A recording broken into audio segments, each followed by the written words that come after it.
দুইটা সেম হইছে হাততালি ডাবল হাততালি উজ্জ্বল ভাই আরে হাততালি দাদা দাদা ভাই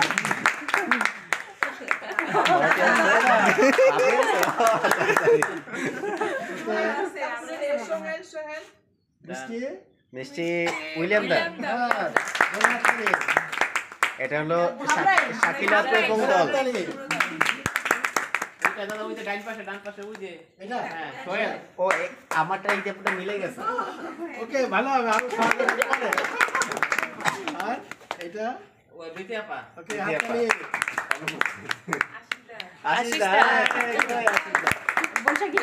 বৈশাখী হ্যাঁ এটা কি জিনিস আচ্ছা আচার দিয়ে খাওয়া যাবে জলপাইতে ভালো হয়েছে সিলেকশন কারণ শুনেন কিছু জিনিস আছে এখন হবে কিছু জিনিস আছে পরে হবে তবে হবে সিলেকশন ভালো সবার জন্য একটা হাততালি। আপনাকে তো দেখা যাচ্ছে ব্যাক ক্যামেরায় ঠিক আছে এখন আমরা নিয়ে শুরু করি হ্যাঁ